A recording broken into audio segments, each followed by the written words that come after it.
ओम नमो भगवते वासुदेवाय नमः। ओम नमो लक्ष्मी नारायण नमः। जय हो लक्ष्मी नारायण की। राधे राधे सभी दोस्तों को। मैं आसु उम्मीद करता हूँ सभी लोग बढ़िया होंगे। दोस्तों, अधिक मास की पूर्णिमा का हमारे सनातन धर्म में विशेष महत्व है, क्योंकि यह व्रत, यह पर्व 3 साल बाद आता है। और जो भी भक्तजन इस पूर्णिमा का व्रत रखते हैं, इस दिन सत्यनारायण भगवान का व्रत रखते हैं, उनके घर में सदैव खुशहाली बनी रहती है, सुख समृद्धि का वास होता है और लक्ष्मी नारायण की विशेष कृपा सभी भक्तजनों के ऊपर सदैव बनी रहती है। आज की इस वीडियो में मैं आप सभी भक्तजनों को बताऊंगा कि इस बार साल 2026 में अधिक मास की पूर्णिमा का व्रत किस दिन रखा जाएगा, सत्यनारायण भगवान की पूजा अर्चना किस दिन की जाएगी, किस समय किया जाएगा इस व्रत का पारण, क्या क्या शुभ मुहूर्त इस दिन पड़ेंगे और बहुत ही सरल पूजा अर्चना की विधि मैं आप सभी भक्तजनों को बताऊंगा, जो आप घर में ही रहकर अपना सकते हैं और भगवान की विशेष पूजा अर्चना करके उनकी कृपा प्राप्त कर सकते हैं। सबसे पहले अगर बात करें कि इस बार पूर्णिमा का व्रत किस दिन रखा जाएगा, तो पंचांग के अनुसार इस बार अधिक मास की पूर्णिमा तिथि का प्रारंभ हो रहा है 30 मई को शनिवार वाले दिन सुबह 11:58 पर, और इस तिथि का समापन होगा 31 मई को रविवार वाले दिन दोपहर के 2:14 पर। तो इस बार पूर्णिमा का व्रत, सत्यनारायण भगवान का व्रत 30 मई को शनिवार वाले दिन रखा जाएगा।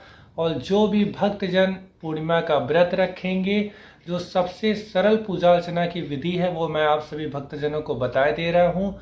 जिस दिन भक्तजन पूर्णिमा का व्रत रखें, प्रातःकाल गंगा नदी में स्नान करें। अगर किसी कारणवश गंगा नदी में स्नान नहीं कर पा रहे हैं तो घर के पानी में गंगा जल को डालकर स्नान करें। अगर किसी कारणवश घर में भी गंगा जल उपलब्ध ना हो तो नहाते समय अगर हम लोग गंगा मैया का नाम भी ले लेते हैं तो हमें तीर्थों के बराबर फल प्राप्त होता है स्नान का। स्नान करने के बाद तांबे के लोटे में जल लेकर पूर्व दिशा की ओर मुख करके सूर्यदेव को अर्घ दें।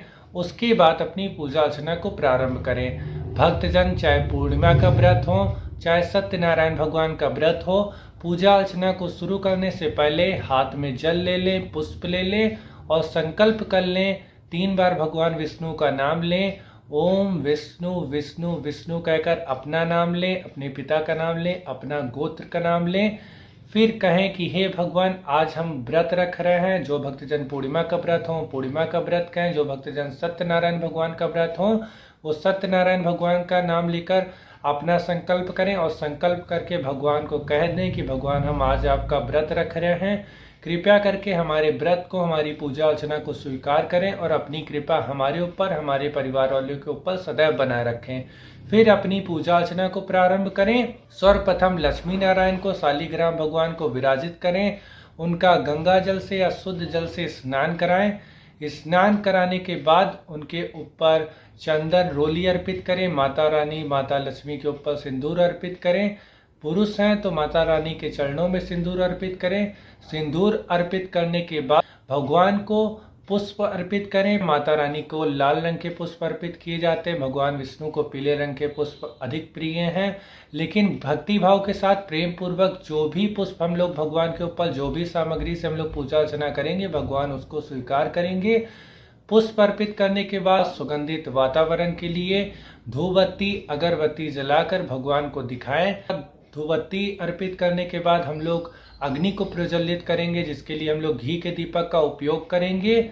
घी के दीपक का उपयोग करके हम लोग अग्नि को प्रज्वलित करने के बाद भगवान को भोग अर्पित करेंगे।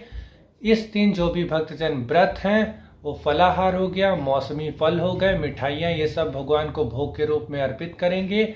भोग लगाते समय हम लोग तुलसा दल का उपयोग अवश्य करेंगे।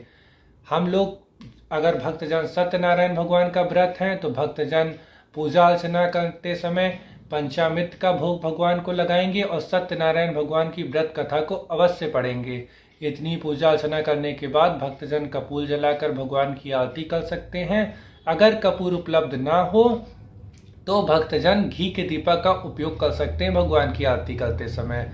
आरती करने के बाद प्रसाद को ग्रहण करेंगे, फिर अपनी पूजा अर्चना, अपनी दिनचर्या को प्रारंभ करेंगे। जो भक्तजन पूजा अर्चना में भगवान का नाम जप करते हैं, उनका भजन कीर्तन करते हैं, नाम जप करने के लिए ओम नमो भगवते वासुदेवाय नमः मंत्र का अगर भक्तजन जाप करें पूर्णिमा में तो ये अधिक फलदायी मंत्र है। भक्तजनों की मनोकामनाएं पूरी होती हैं। माँ लक्ष्मी को प्रसन्न करने के लिए माँ लक्ष्मी नमस्तुभ्यम सुरेश्वरी हरि प्रिय नमस्तुभ्यम दयानिधे। ये माँ लक्ष्मी का बहुत ही प्रिय मंत्र है। भगवान विष्णु का प्रिय मंत्र ओम शांताकारं भुजगशयनं पद्मनाभं सुरेशं विश्वाधारं गगनश्रेदसं मेघवर्णं शुभंगं लक्ष्मीकान्तं कमलनयनं योगविद्यानगम्यं वंदे विष्णु भवभयहरं सर्वलोकैकनाथम्।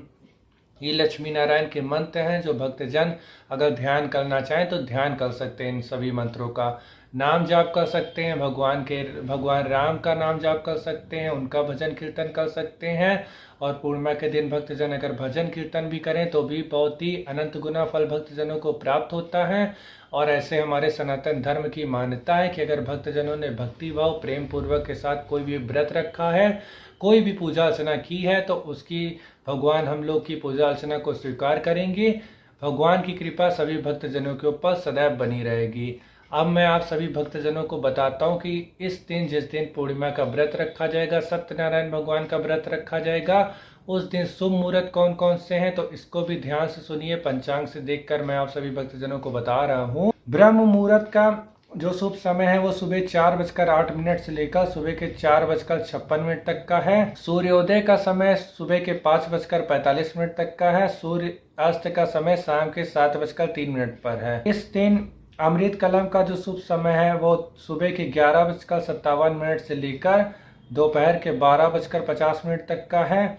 इस दिन भद्रा लग रही है जो दोपहर के 12:57 से लेकर रात के 1:05 तक लगेगी, लेकिन भद्रा का कोई भी प्रभाव पृथ्वी लोक पर नहीं पड़ेगा।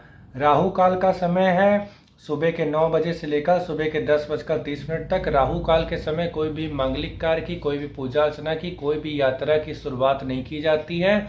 कोई भी पूजा अर्चना अगर भक्तजन कर रहे हो तो उसे पूरी कर सकते हैं, लेकिन इस समय जिस समय राहु काल हो उस समय कोई भी पूजा अर्चना की शुरुआत ना करें। जो भी भक्तजन पूर्णिमा का व्रत रख रहे हैं और चंद्र देव को अर्घ्य देते हैं, उनके लिए जिस दिन पूर्णिमा का व्रत होगा उस दिन चंद्र उदय का समय है जो कि पंचांग में दे रखा है शाम के 6:28 पर। शाम के 6:28 के आसपास हम लोग को चंद्र देव के दर्शन हो सकते हैं। और जो भी भक्तजन चंद्र देव को अर्घ्य देते हैं वो इस समय चंद्र देव की पूजा अर्चना उनको अर्घ्य दे सकते हैं।